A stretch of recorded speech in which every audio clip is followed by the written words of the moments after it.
Nah ini yang kadang-kadang kita suka nggak kepikiran, kok bisa ya DWP menanggulangi kasus kekerasan seksual? Ternyata bisa ya Bu. Hanya dari apa? Mendengar. Oh iya benar.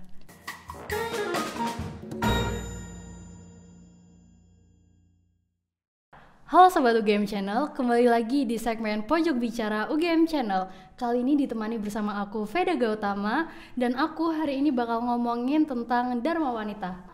Tapi sebelum itu, aku di sini bersama dua narasumber yang keren dan hebat-hebat, yaitu Bu Nizam dan Bu Indun ya, Bu Indun.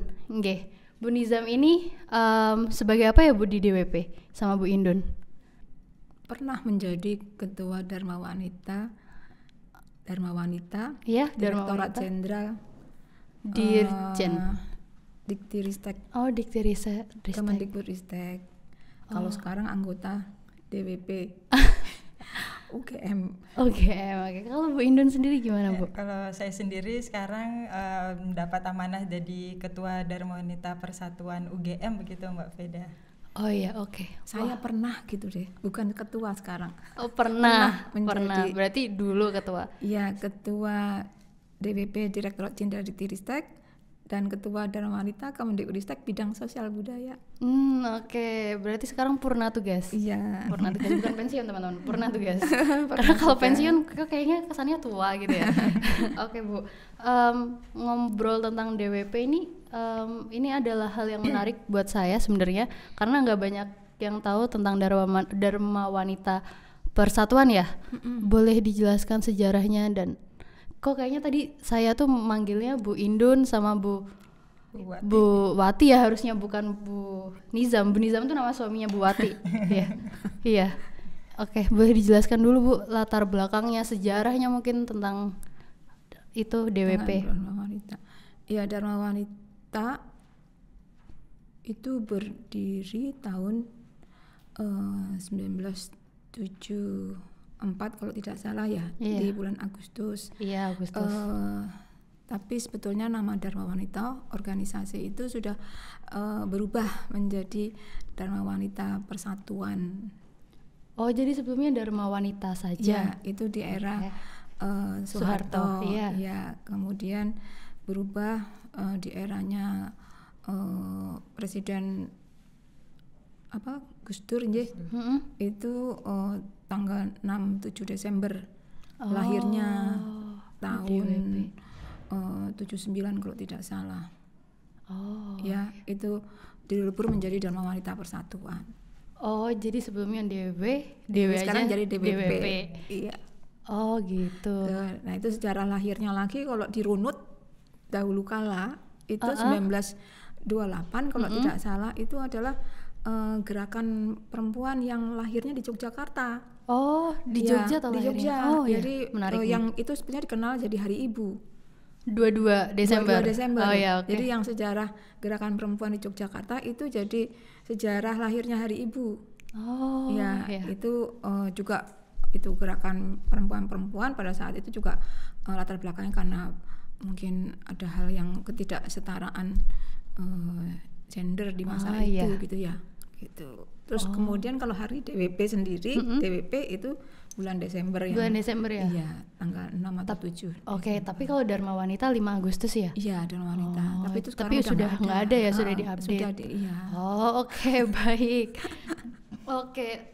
Lalu kenapa bisa DWP ini hadir di Indonesia, hadir di sosial masyarakat kita? Kenapa? Urgensinya apa ya Bu untuk apa awalnya?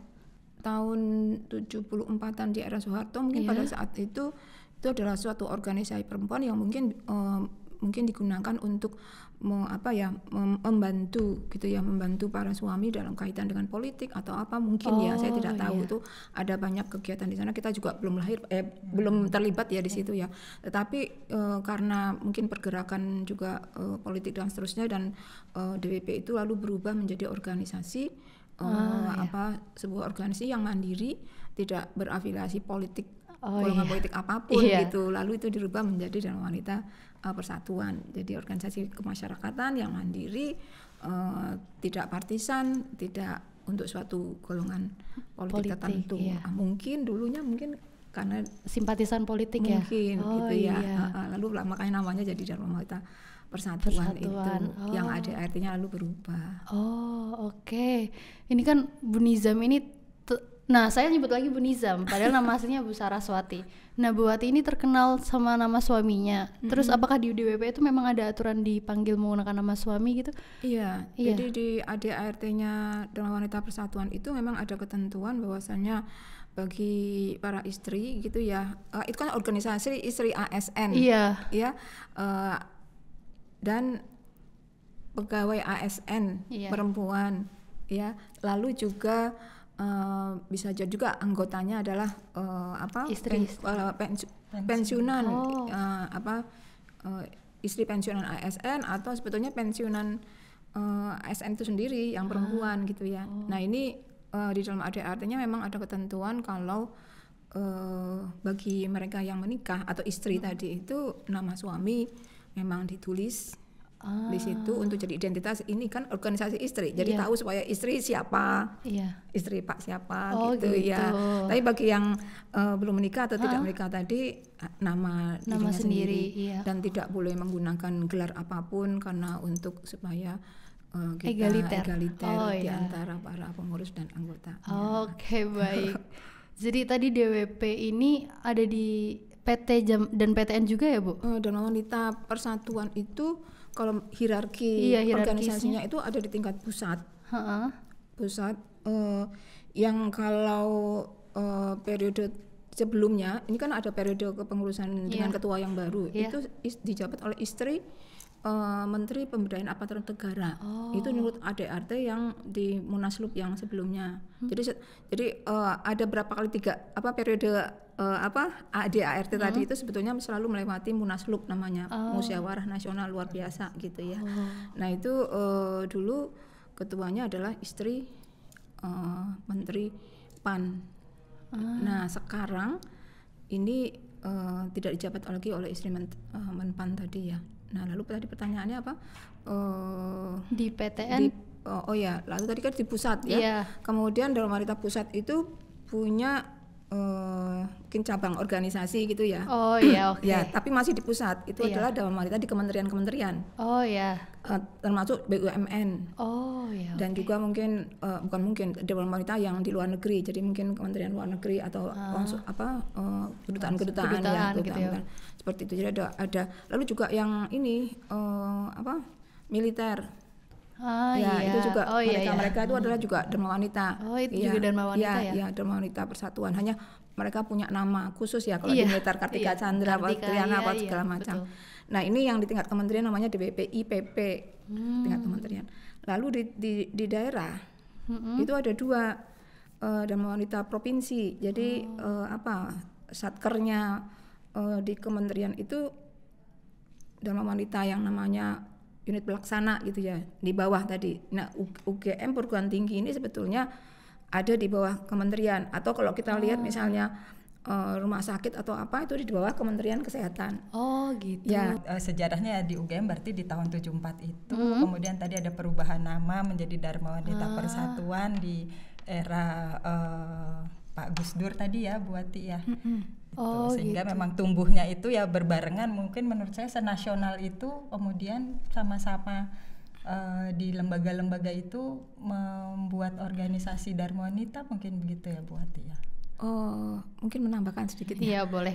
Tadi saya bilang jadi di daerah itu ada satkernya langsung Dharma Wanita Kementerian, tetapi lalu juga ada Dharma Wanita Provinsi, ya. Nah satkernya Kementerian Pendidikan dalam hal ini ya itu adalah Dharma Wanita Perguruan Tinggi Negeri dan LL Dikti sebetulnya. Karena LL Dikti kan di situ ada pendidikan tinggi vokasi, sama pendidikan tinggi akademik.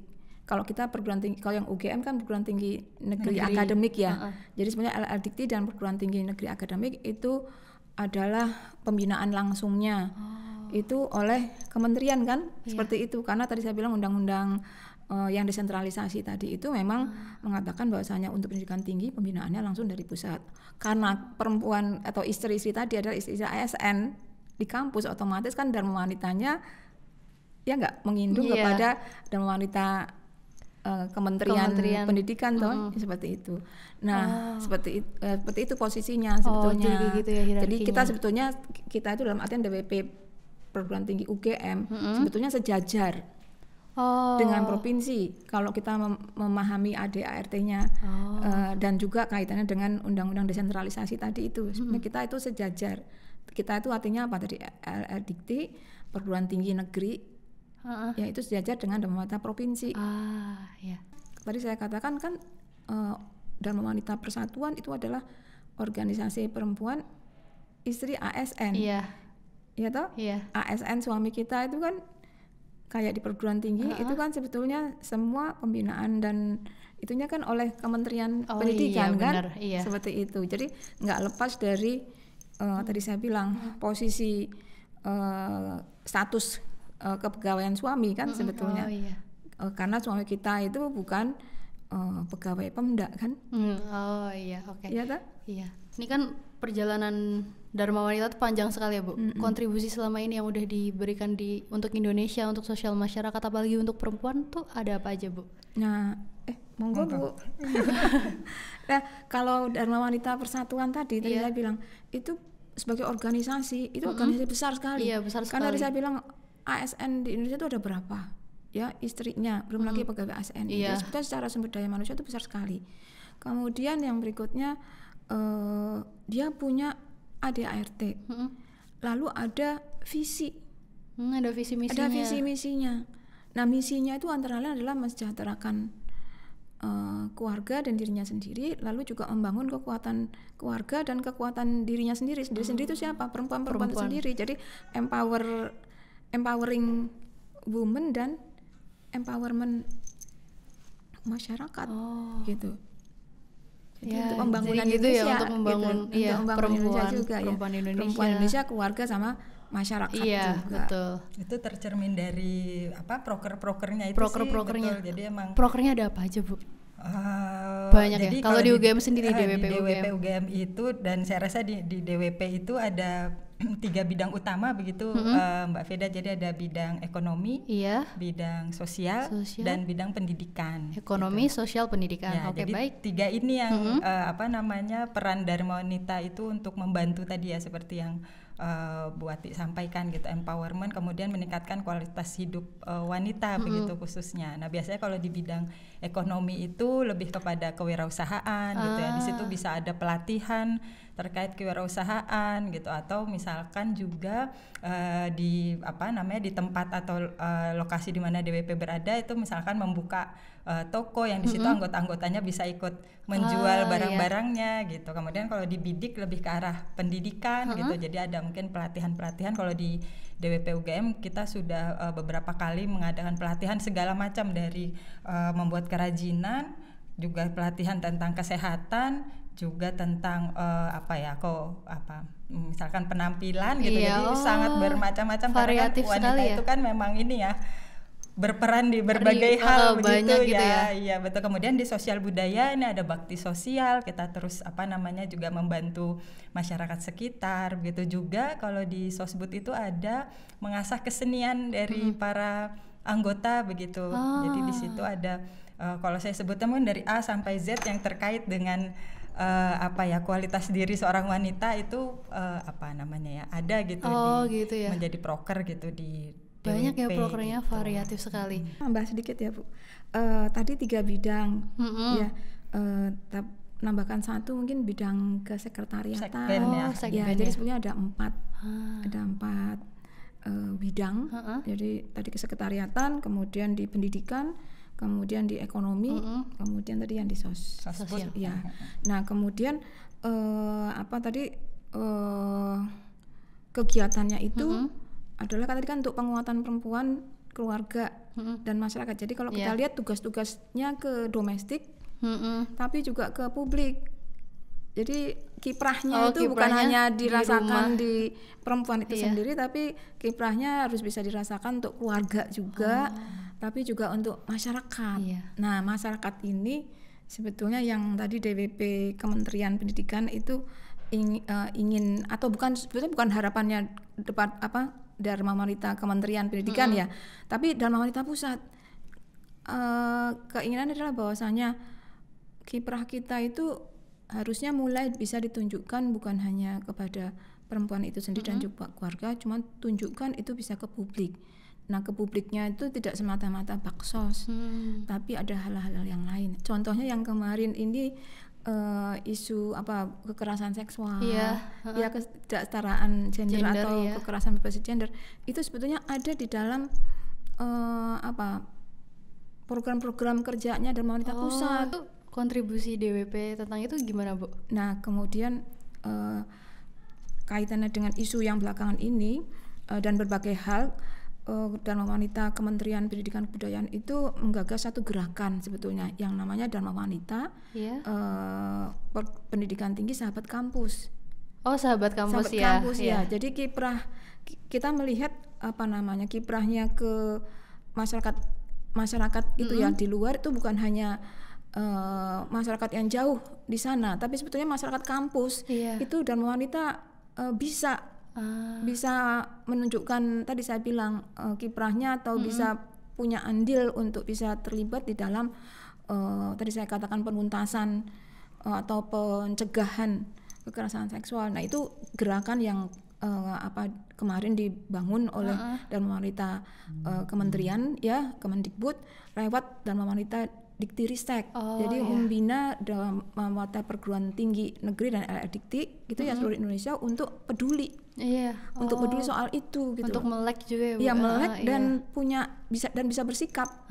Bersikap benar-benar bersikap untuk itu tadi saya bilang gitu ya. Iya, actionnya tadi apa untuk itu. Jadi bukan hanya sekadar kegiatan klasik tadi yang saya katakan di 3 bidangnya atau 4 bidangnya tadi, tapi sesuatu yang isu sekarang ini yang sedang hangat itu sebetulnya Dharma Wanita perguruan tinggi negeri yang ada di dalam perguruan tinggi sebetulnya bisa saling bermitra nih, saling memberikan penguatan kepada Satgas PPKS di kampus untuk bisa membantu tadi saya bilang mereka-mereka yang bermasalah tadi, baik untuk mahasiswa maupun istri-istri ASN atau kolega kita di kampus.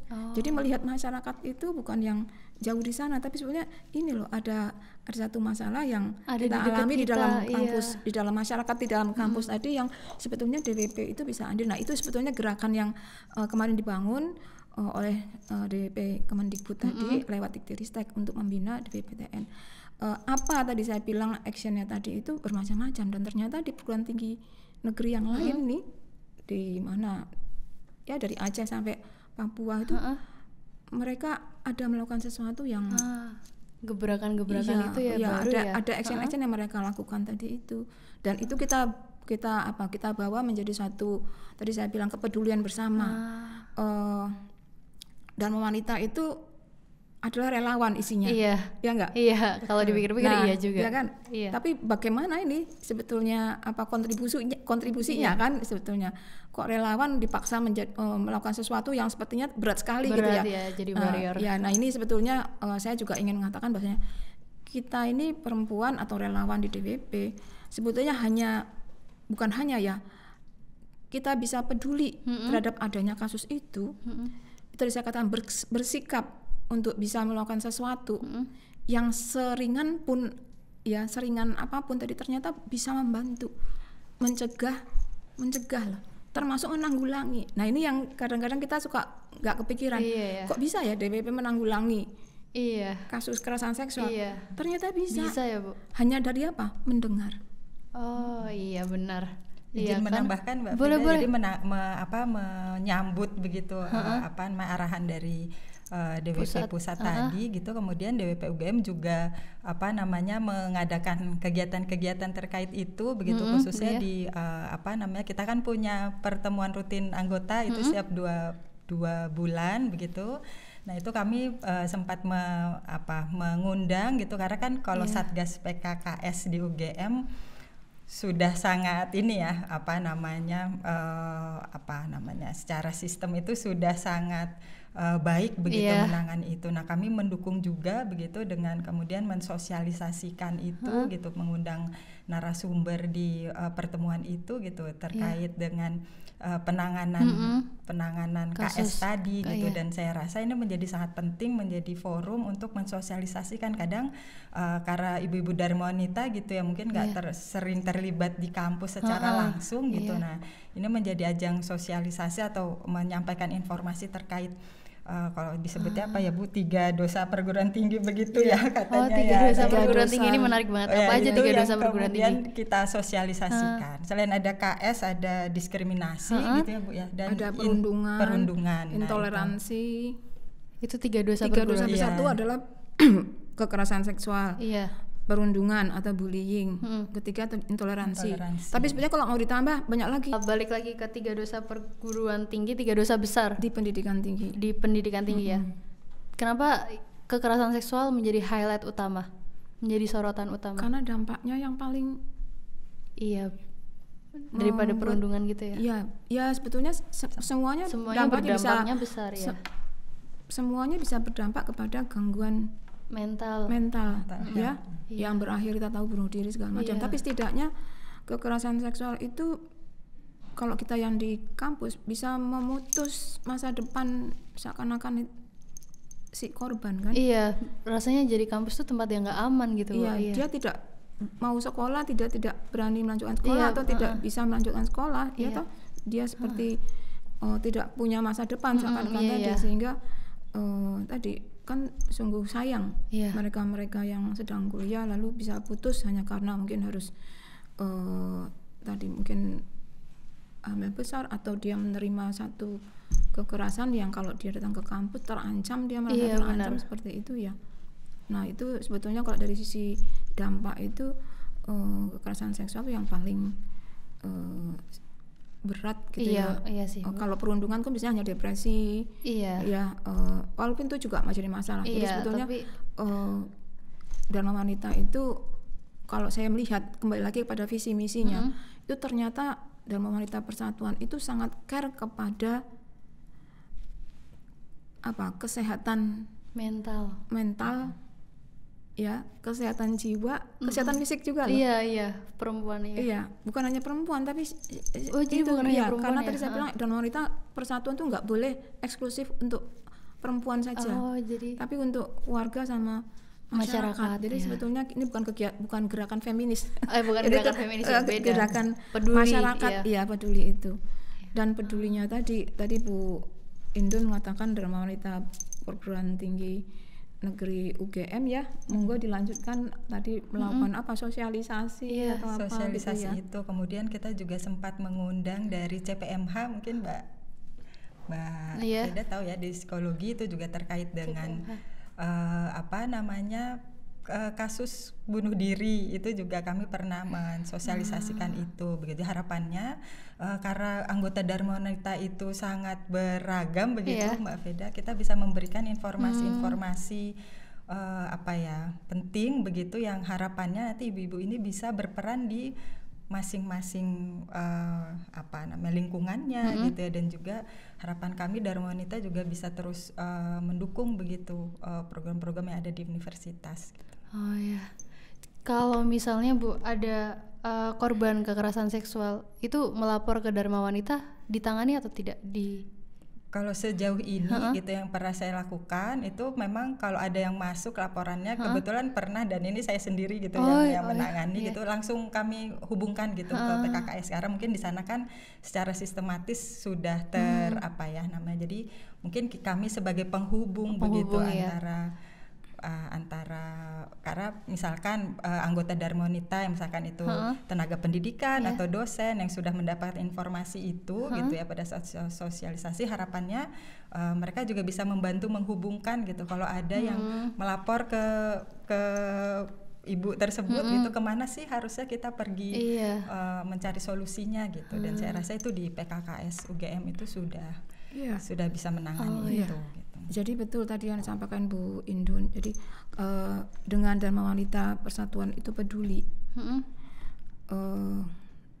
Tadi saya bilang actionnya adalah jika ada seseorang atau siapapun mengeluh di lingkungan kampus ya mengalami kekerasan seksual, itu ternyata hanya dengan memberikan informasi yang tepat pihak yang memang mungkin menangani ternyata sudah sangat membantu untuk penyelesaian kasus itu kasus yang terjadi.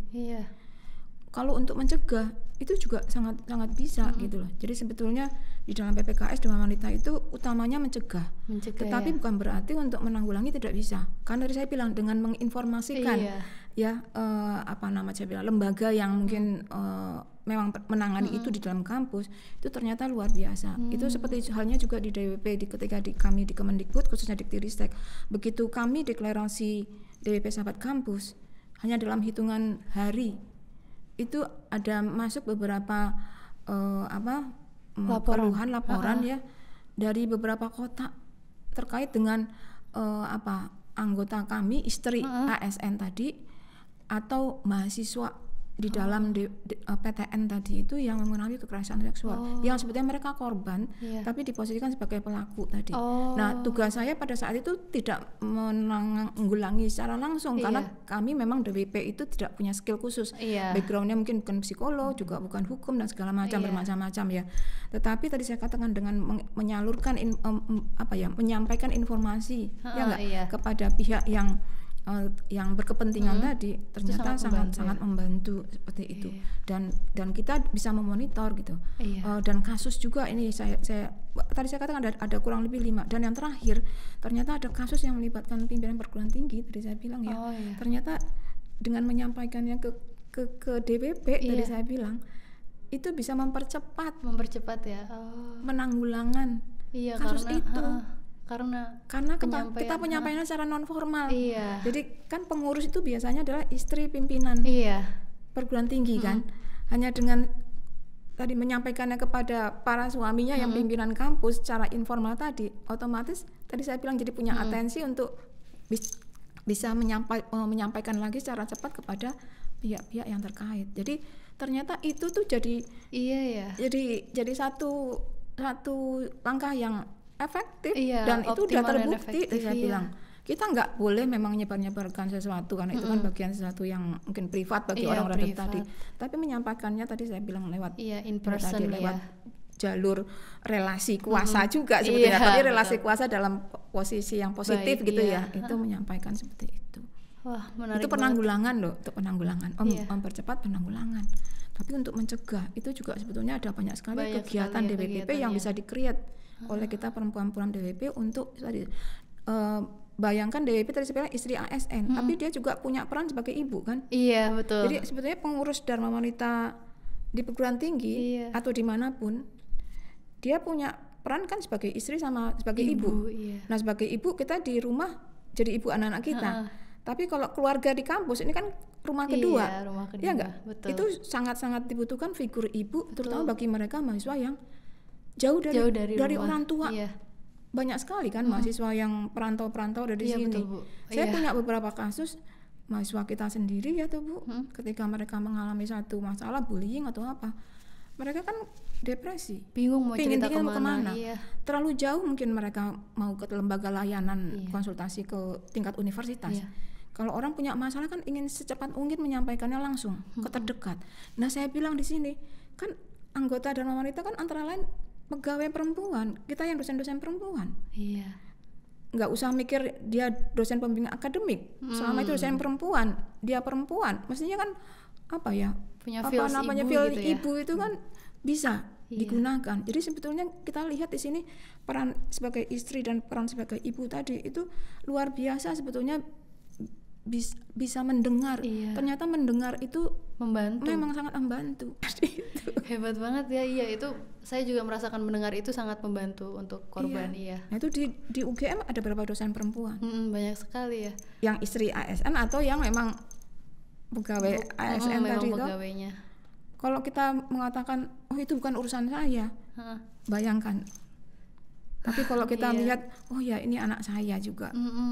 Ya enggak? Jadi perspektif ibu ya. Iya kan? Jadi itu saya bilang apalagi kegiatan DWP itu sebetulnya kegiatan yang non formal kan. suasana formal, suasana yang itu kan sebetulnya dibutuhkan. Iya. Bagaimana membuat kampus itu tidak jadi seperti Menara Gading sangat kaku gitu ya. Iya, sangat kaku, Bagaimana Dharma substansial. Wanita itu bisa meng-create kegiatan yang membuat kampus itu jadi humanis, jadi nyaman, kekeluargaan. Itu kan sebetulnya yang saya membayangkan kalau itu, ayo kita perempuan sama-sama seperti itu ya. Saya nggak mengatakan laki-laki itu tidak gitu ya, atau bapak, tapi ya naturalis saja kan, memang perempuan itu kan kalau menikah ya dia punya peran jadi istri. Tapi perempuan itu sendiri kan pasti feeling ibunya itu besar gitu. Nah ini yang saya lihat, Dharma Wanita sebetulnya sangat bisa menjadi mitra Satgas PPKS. Oke, menarik banget ya. Kayaknya masih pengen ngobrol panjang banget, banyak hal-hal yang pengen saya tanyakan juga, tapi sayang banget kita terbatas di waktu, Ibu. Jadi mungkin aku boleh minta closing statementnya dulu dari Bu Indun, dari Bu Wati, dari Bu Indun dulu deh. Closing statement. Oke, baik, terima kasih Mbak Veda. Jadi saya rasa peran Dharma Wanita Persatuan itu menjadi sangat penting begitu, walaupun mungkin peran itu mungkin tidak bisa terlihat secara kasat mata langsung begitu ya. Kalau kita tadi bicara terkait dengan pembangunan kualitas diri, itu memang perlu proses gitu ya. Mungkin di kesempatan ini gitu, saya ingin mengajak juga ibu-ibu dan juga seluruh perempuan begitu ya, yang ada di UGM bisa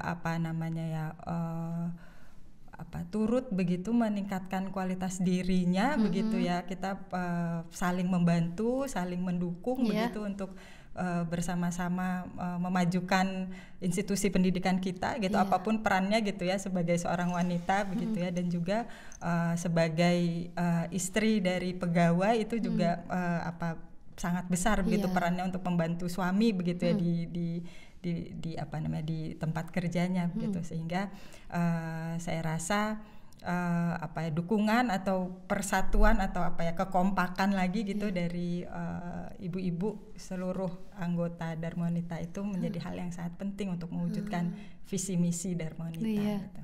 Setuju. Kalau Ibu ada nggak Bu closing statement? Ya, mungkin closing statement saya kaitkan juga tantangan ya. Tadi tantangan bagi Dharma Wanita. Jadi tantangan bagi Dharma Wanita Persatuan itu adalah justru dari perempuan itu sendiri. Yang biasanya kalau gerakan perempuan atau apa, biasanya malah ya perempuan. Jadi perempuan tuh harusnya menghargai sesama perempuan dan menghargai dirinya sendiri. Perempuan itu punya martabat kan, perempuan. Ya toh, diempukan gitu. Ya jaga diri marwah perempuan itu. Kemudian untuk menjaga diri marwah perempuan itu sendiri, dia harus meningkatkan pengetahuannya. Kalau kita bisa sekolah setinggi-tingginya, kalau tidak bisa, pengetahuan kan bisa dapat dari mana saja. Betul. Dengan kita mungkin punya pengetahuan yang luas, yang tinggi, mendidik satu perempuan itu mendidik satu generasi. Kalau perempuannya tangguh, bangsanya tangguh. Perempuan itu pilar negara. Jadi perempuan, ayo kita bergerak untuk bersama-sama, ya enggak? Iya, betul, setuju. Pembangunan bangsa. Oke, baik, pembicaraan yang hangat, menyenangkan dan seru. Mungkin buat teman-teman, kita sudahi dulu podcast Pojok Bicara hari ini, dan terima kasih Ibu atas kesempatannya. Sama-sama.